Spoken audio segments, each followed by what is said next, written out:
பாரதிதாசன் சொல்றாரு பாத்தீங்களா, தொடங்கையில் வருந்தும்படி இருப்பினும் ஊன்றிப்படி அடங்கா இன்பம் மறுபடி ஆகும் என்ற ஆன்றோர் சொற்படி அப்படிங்கிறார். எல்லாருக்குமே படிக்கும்போது ஆரம்பத்துல கஷ்டமா இருக்குங்க, மறந்து மறந்து போகுங்க, புரியாதுங்க, எதை படிக்கணும், எப்படி படிக்கணும், எப்படி மார்க் வாங்கணும்னு யாருக்கும் தெரியாதுங்க, கஷ்டமா தாங்க இருக்கும்.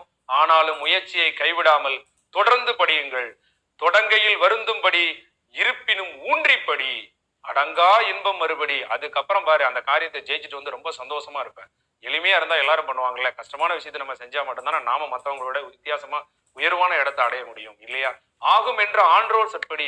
இப்படிதாங்க பாஸ் பண்ணவங்க எல்லாரும், வாழ்க்கையில உயர்வு அடைஞ்சவங்க எல்லாரும் கஷ்டப்பட்டு தாங்க வந்திருக்காங்க. There is no alternate for hard ஒர்க்குங்க, there is no alternate for சக்சஸ்ங்க. நல்லா தெரிஞ்சுக்கோங்க, லைஃப் இஸ் நாட் ஈஸிங்கிற மாதிரி இந்த மாதிரி போட்டி தேர்வுலையும் ஜெயிக்கிறது நாட் ஈஸி. நம்ம கஷ்டப்பட்டு தான் வரணும். கடிதா இருக்கும் இப்போது கல்வி கற்றிட கற்றிட தெரியும் அப்போது அப்படின்னு சொன்னார் பாரதிதாசன். அது போல நீ படிக்க படிக்க தான் உனக்கு அந்த மெமரைஸ் பண்ணக்கூடிய கெப்பாசிட்டி வரும். நம்பிக்கையோட நீ படி. ஆரம்பத்துல கஷ்டமா இருக்கும், அதுக்கப்புறம் பாரு நிச்சயமா நீ சக்சஸ் பண்ண உன்னாலே முடியும். எல்லாரும் அப்படித்தானே வந்திருக்காங்க, நம்மளும் வருவோம் அப்படின்னு நம்பிக்கையில படி. வாழ்த்துக்கள். ஸோ நமக்கு தன்னம்பிக்கை அப்படிங்கிறது குறையாமல் இருக்கணும் அப்படின்னு சொன்னால், நம்மளுடைய கான்ஃபிடென்ஸை இன்க்ரீஸ் பண்ண எனக்கு எப்போதுமே துணையாக இருக்கக்கூடிய ஒரு திருக்குறள் என்னன்னா, எண்ணியர் எண்ணியாங்கு எய்துவார் எண்ணியார் திண்ணியராக பெறும் அப்படிங்கிற திருக்குறள் தான். நீ என்ன நினைக்கிற அப்படிங்கிறத எப்போதுமே யோசிச்சுக்கிட்டே இருக்கு.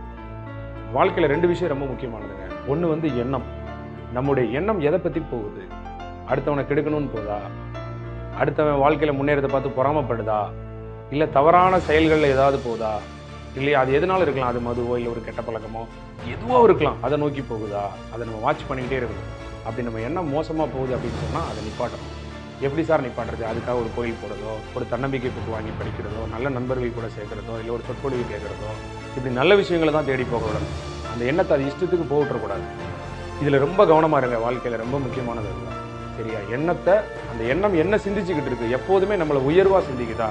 வாழ்க்கையில் நான் என்னைக்குனாலும் ஜெயிப்பேன், என்னால் வர முடியும், நானும் வருவேன், நானும் ஜெயிப்பேன், ஒரு நாள் நான் வந்து இந்த நாட்டை ஆள போகிறேன், என்னால் முடியும், இந்த ஊரில் நானும் ஒரு பேர் எடுப்பேன் அப்படிங்கிற மாதிரி நம்ம எண்ணம் நினைக்குதா? இல்லை நம்மளை தாழ்வு மனப்பான்மையை நினைக்குதா? நம்ம வாட்ச் பண்ணிகிட்டே இருக்கோம். அது நம்மளை எப்போதுமே டிமோட்டிவேட் பண்ணி நமக்கு ஒரு இன்ஃபீரியாரிட்டி காம்ப்ளெக்ஸ் வந்துட்டு இருந்ததுன்னா உடனே அதை சரி பண்ணுறதுக்கு என்ன வழின்னு அப்பப்போ பார்த்துக்கணும். புரியுதுங்களா? எப்போவுமே நம்மளை வந்து அப்படி வேறு லெவலில் தான் நம்மளை நாமளே திங்க் பண்ணிக்கணும். அதுக்காண்டி நான் வந்து ஒரு எப்படி சொல்கிறது, தன்னை தானே வியந்து அப்படிங்கிற மீனிங்கில் சொல்லலை. நல்ல எண்ணங்கள், சரியா? அந்த நல்ல எண்ணங்களோட நம்ம திங்க் பண்ணிக்கணும். வரக்கூடிய ஃபியூச்சர் ஆஸ்பிரன்ஸ் நான் என்ன சொல்ல வரேன்னா, ஸோ பெருசாக பாஸ் பண்ணனா ஒரு டைம் அடிச்சிட்டோம் அப்படின்னா அதுக்கப்புறம் வர எல்லாமே அப்பாயின்மெண்ட் தான் அப்படின்னு சார் சொல்லிட்டே இருப்பாரு. அது கண்டிப்பாக உண்மை. ஏன் அப்படின்னா ஜேடி ஜூனியர் டிக்ளரேஷன் கிளியர் பண்ணேன், அசிஸ்டன்ட் கிளியர் பண்ணேன், அடுத்து குரூப் 2 இப்போ அப்புறம் குரூப் 1 நல்லா எழுதியிருக்கேன். ஸோ இது எல்லா ப்ராசஸ் காரணம் ஒரே கான்ஃபிடென்ட் என்னன்னா, நான் ஒரு எக்ஸாம் கிளியர் பண்ணதுக்கான நோக்கம் தான். ஸோ அதனால் வந்து எல்லாரும் நல்லா படிங்க. 3 விஷயம் தான். கன்சிஸ்டன்சி, இது வந்து என்னன்னா எல்லா ஆஸ்பிரன்ட்டும் சொல்லுவாங்க, நீ வந்து கண்டினியூஸாக படிச்சினா ஒரு நாள் வேலை வாங்குறது உறுதி. அது வந்து எந்த கொம்பனாலும் மாற்ற முடியாதுங்குவாங்க. அது உண்மை. கண்டிப்பாக நீங்கள் நிலையாக தாரக மந்திரம், டிஎன்பிஎஸ்சி தாரக மந்திரம் கன்சிஸ்டன்சி சொல்லுவாங்க. அதை வந்து நான் சொல்ல விரும்பல. ஸோ கண்டிப்பாக கன்சிஸ்டன்சி வேணும். அது ஒரு விஷயம். 2வது ஹார்ட் ஒர்க்கு. ஸோ ஹார்ட் ஒர்க்காக ஸ்மார்ட் ஒர்க்கு பார்த்தா சும்மா காலையில் 5 மணிக்கு எந்திரிக்கிறோம், 5 மணிலேருந்து நைட்டு 12 வரைக்கும் ஒரே புக் உட்காந்துட்டு இருக்கோம். சிலபஸ் என்னன்னு தெரியாது, எதுவுமே தெரியாமல் பிளாங்காக படிக்கிறத. ஸோ ப்ரீவியஸ் கொஸ்டின் அனலைஸ் பண்ணுறது, ஏதோ ஒரு குட்டி குட்டி ஸ்மார்ட் ஒர்க்கில் நீங்கள் கொஞ்சம் முன்னேறினீங்களா கொஞ்சம் உங்களை அச்சீவ்மெண்ட் வந்து கொஞ்சம் ஃபாஸ்ட்டாக கிடைக்கும் அப்படிங்கிறத நான் நம்புறேன். 3வது செல்ஃப் மோட்டிவேஷன்ஸ். ஸோ சில டைமில் எனக்கே கடுப்பாக இருக்கும், என்னடா எப்படா படிக்கிறது, ரொம்ப கடுப்பாக இருக்குது. மெயின்ஸ்லாம் வந்து ஒரு புக் இருக்கும் 150